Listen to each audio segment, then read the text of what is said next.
Hiya, and this recording is for anyone who missed our live lesson on the 10th of June. This was a revision session about A-Level Biology Year 1 core concepts and application, where we're looking at transport across the membrane as our main topic and our theme. So, our learning objectives were to be able to describe the mechanisms of transport across the cell membrane and then apply this to cystic fibrosis, which is where we got up to in our live lesson, and translocation, which I won't include here and we'll go through another time. The first activity I would like you to do is identify what are the two pictures on the board and what they represent. So pause the video and give that a label.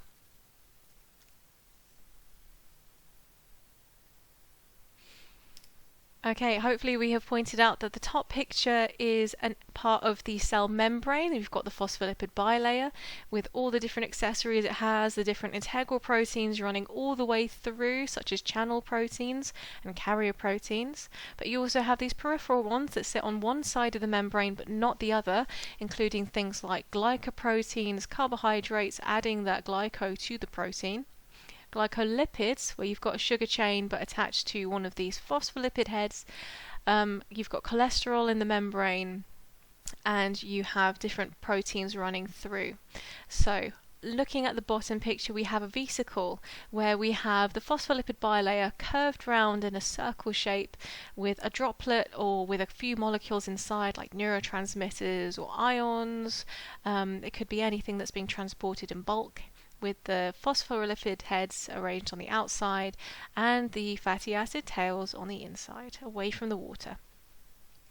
Now, let's start with the 6 main methods of transport across the membrane. Just list them. There are 6 different ways that you can move things around. Pause, give it a go.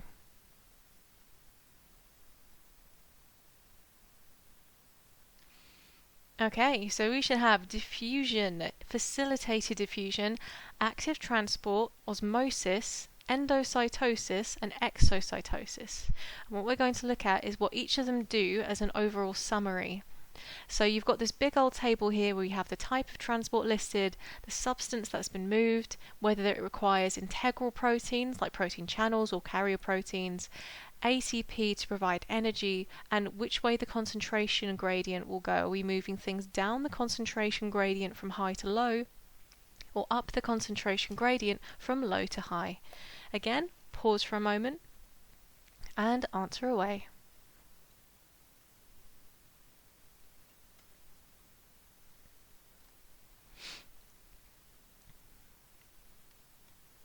Okay, let's look through some answers. So, diffusion is going to be moving small, non-polar, lipid-soluble molecules without the use of a protein or ATP, high to low, down the concentration gradient.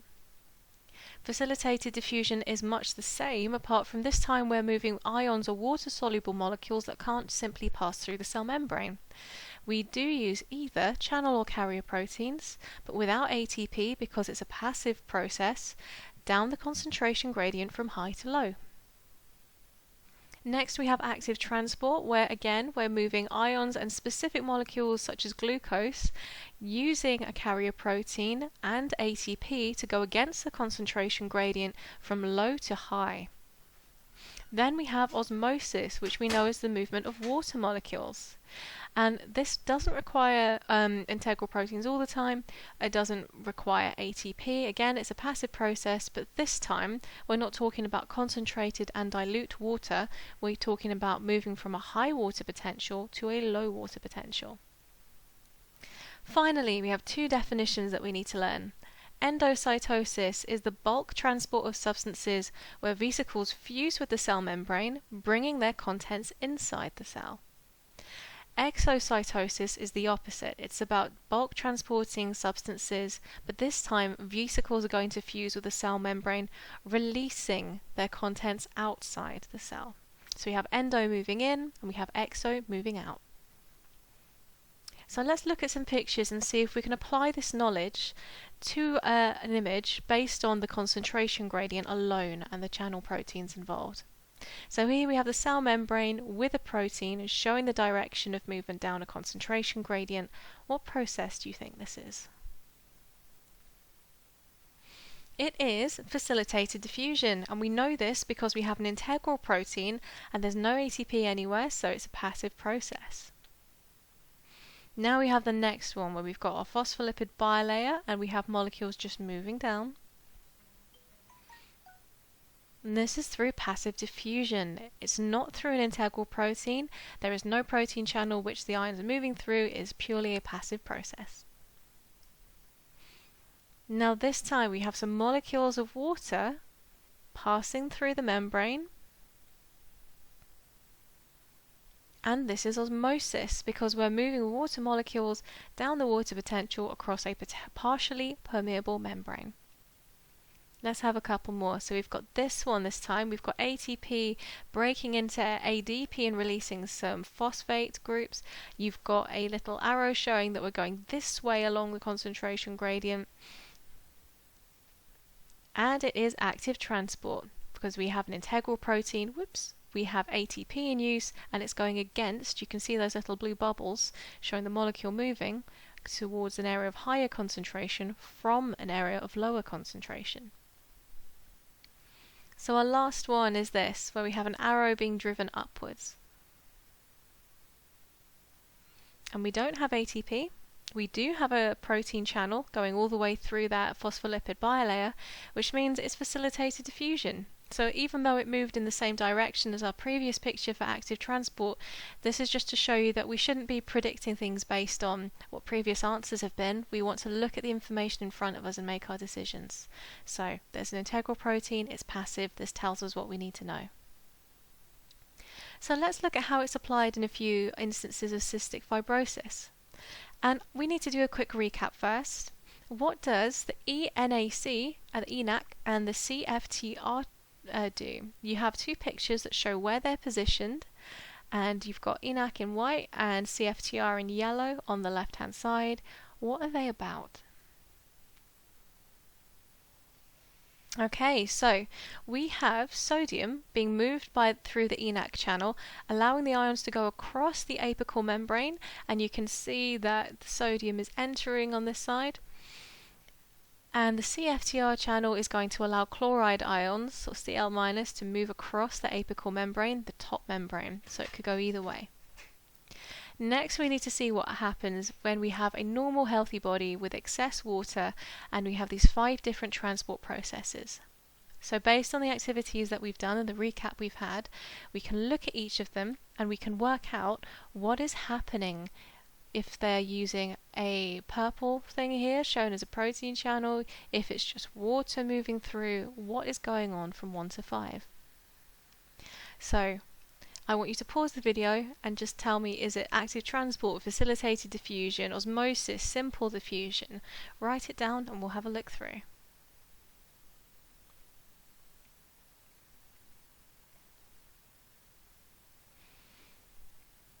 Okay, let's start off at the beginning. So number 1, with the pump and sodium leaving at the bottom, that is active transport. We know that it has to be active transport because pumping requires ATP. So that gives us our clue. The second at the top here, we have sodium. We have a sodium channel left open, so sodium is entering through that protein channel, meaning it has to be facilitated diffusion. 3 at the side, we have just an arrow going in between these cells from the area at the apical membrane down to the tissue fluid at the basal membrane. So it's going straight from the mucus into the tissue fluid, and this is chloride ions by simple diffusion. Next up, we have water moving at the bottom for 4 and 5, the same thing, osmosis and osmosis again.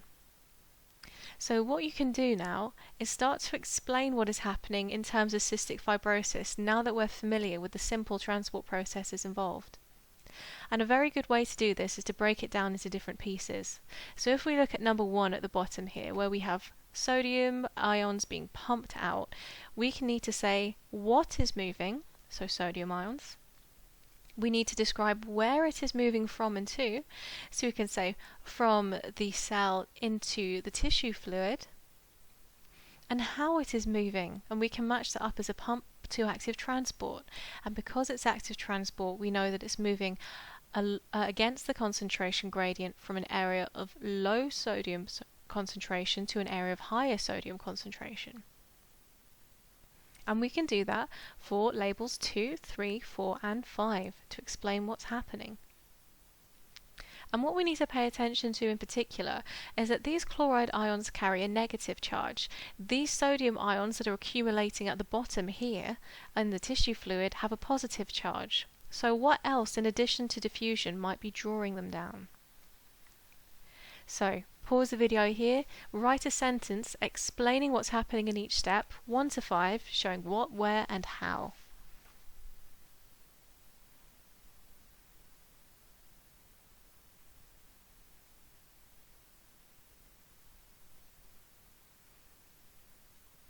Alright, let's have a look through.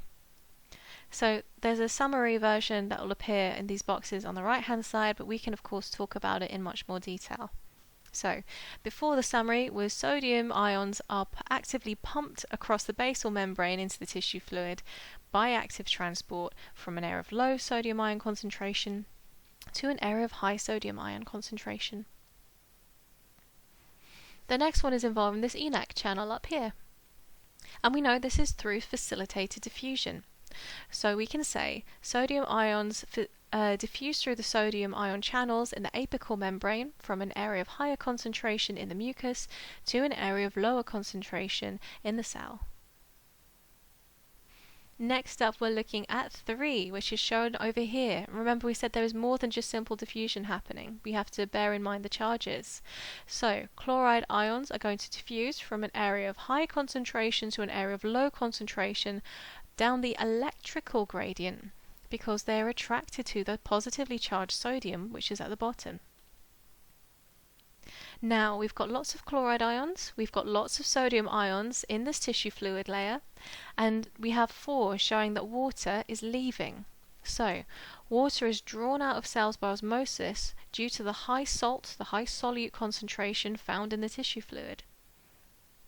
That's going to make this area also lose water. So we've lost water here and now the water's here. So water is drawn in from the mucus on top for similar reasons. Water is drawn from an area of high water potential to lower water potential inside the cell. This is going to remove that excess water from the mucus. Now let's look at an application of somebody with cystic fibrosis and look at what's happening. We're going to break it down to its simplest components at first. We've got 1, 2 and 3. What transport processes are happening there? Using protein channels, using the movement of water, what's happening? We should have 2 lots of facilitated diffusion through this or what would have been facilitated diffusion through the CFTR and facilitated diffusion through the sodium ion channel and osmosis to move the water. So again, we want to go in with our explanations of what's happening. The first thing that we need to talk about over here is that the CFTR is non-functional. So can you remember what ion would not be moved? So in the absence of the CFTR channel being functioning, the sodium channel next door is permanently open. We have blocked the movement of chloride ions out, so sodium ions are continually entering the cell.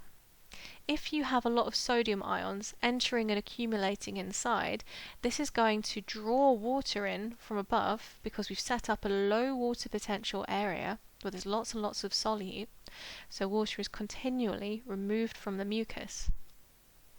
And we asked, what effect does this have on the mucus?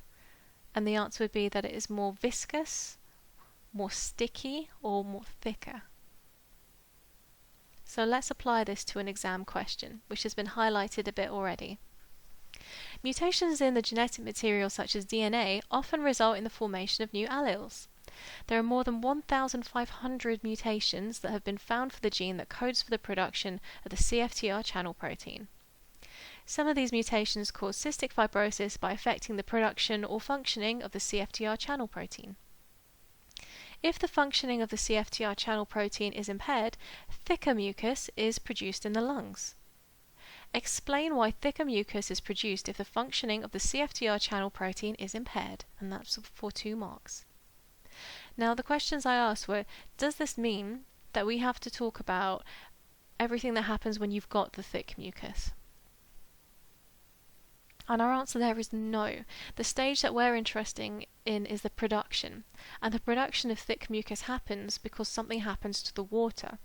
So what events happen before water leaves in order to set up the problem that we get here that ends up with the final consequence of having thicker mucus?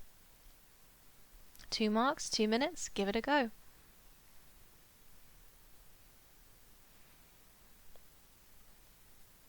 So what we could say is that we know chloride ions cannot either leave the cell or enter the mucus, which means that sodium ions are not going to be moving out of the cells also into the mucus. Remember, the sodium ions end up accumulating inside and the chloride ions are trapped there too.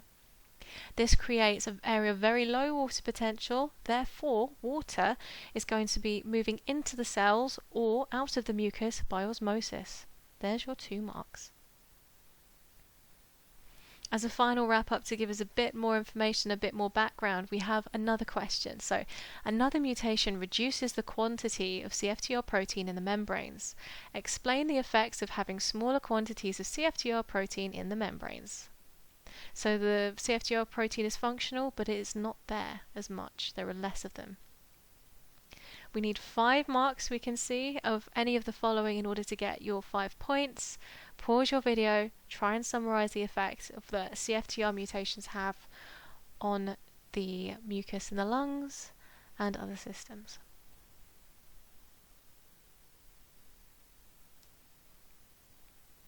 Okay, so we're starting off again with that same old point about chloride ions.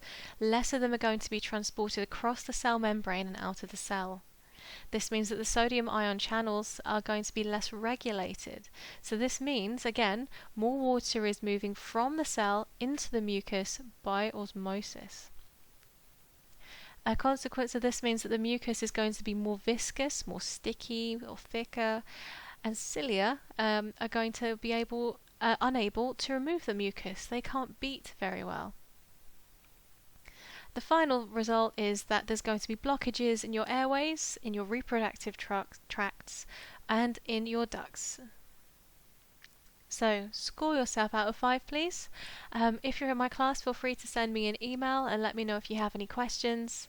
Otherwise, I hope you have a lovely day. Take care.